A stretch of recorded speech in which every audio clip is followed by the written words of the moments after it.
So if you've been watching our channel long enough, you know that we think Sony is pretty much the gold standard in TV in virtually every performance category. And I'm happy to report that Sony's new X95K, the replacement to last year's X95J, is a solid improvement that takes some of the previous Master Series flagship tech and trickles it down into a TV that is more accessible but looks like it's hanging with the top of the pack. So, for those of you watching, I am excited to get into the details with you, but don't forget to subscribe to the Gramophone channel and click that bell icon down there so you don't miss out on any of our upcoming highlights. Now, here's your question of the day. What TV are you currently watching and what do you dream of upgrading to? So what is the X95K packing other than just this great new mini LED array? Well, for one, it's a high-end Sony TV, so you can bet that it features Sony's great TV processing. This TV features Sony's newest XR Cognitive Series processor, the evolution of the former X1 Ultimate processor. And the XR is just on a whole nother level, and compared to almost everything else out there on the market, it's plain to see with just a quick few seconds of observation why Sony TV processing is the benchmark. This features their XR backlight drive. That is a subset of what the XR processor is doing to manage that great mini LED array. Doesn't matter how many thousands of mini LEDs you have if you can't control them properly and ensure that they are lighting and dimming according to what is supposed to be on the screen with the max accuracy possible. Another great feature of the XR processor is what Sony calls XR Triluminos Pro. Triluminos is the name that Sony uses to refer to the part of the processor that is in charge of managing colors on the screen. Some of you may recall the dreaded soap opera effect from TVs from a few years ago that just could never seem to get their motion right. Sony was one of the first to really figure out motion processing, and today it's nigh perfect. And finally, we have XR 4K upscaling. Basically, plug anything into this TV that's not a native 4K signal and the processor will do its best to upscale that image and make it look as good as possible. And Sony's always been one of the best at doing upscaling. Something new that Sony's doing this year for most of its sets as well that I think is kind of cool is Sony's Bravia Cam. There is an optional camera that you can mount to the top of this TV that makes video conferencing really easy.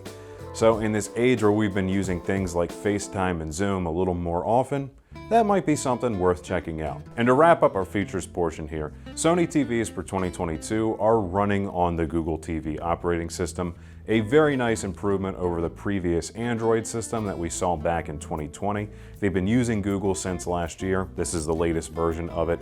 And while Android and the current Google TV were of course both made by Google, this variant is much improved. For a 95 series Sony TV, formerly 950 a couple years ago, as you can imagine, this is the best one yet. But it's a notable improvement, as I said earlier, from previous years.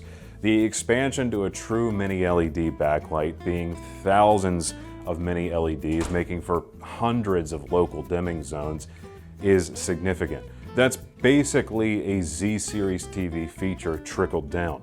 So you're going to be getting a lot of value out of this unit. And as far as looking at this TV, you can immediately tell that it is very bright, which is going to be great for anyone at home who has a room that is often filled with sunlight, or even in the evenings you have a lot of home lighting turned on, whether by preference or by need. You're not going to have to really worry about this TV competing with those other light sources. It can keep up. Now, generally with all that added brightness comes a hit to contrast. That is not quite so with this unit, as those thousands of mini LEDs making hundreds of local dimming zones really is a big improvement over last year's contrast. Sitting next to the OLED, this TV still looks really good, and its highlights are getting much brighter. And finally, a little word about color. OLED's always been my benchmark for color, though technically speaking, LEDs can punch a little bit further into wider color gamuts. And this does a very good job of that. Your more extreme reds and greens, for example, do come off as a little bit more intense on this set than even some OLED models, which is pretty impressive. Being about $1,000 cheaper than the next step up A90 OLED, yet being pretty close in overall performance, in fact very close, that's a pretty attractive proposition. And to give you an idea of what I'm talking about, the 65-inch set starts at a price of just under $2,800. So if you're looking for a great value in high-performance TV that's at a near flagship level without the flagship price, look no further. If you want to pick up a TV like this for yourself, check the link down below and head on over to skybygramophone.com. We've got secure checkouts and free shipping. What more could you want? And please don't forget to swing by one of our showrooms. You can come see these beautiful TVs in our Timonium, Columbia, and Gaithersburg locations. And while you're out, stop by our Kitchen Design Center for some great inspiration for your next home project.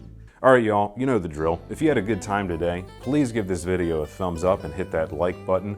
Drop a comment down below and talk to me. Ask me any questions that you might have. Don't forget the question of the day, and of course, I appreciate you stopping by to hang out and check out TVs with me because that's fun. As always, thank you for watching. Be seeing you.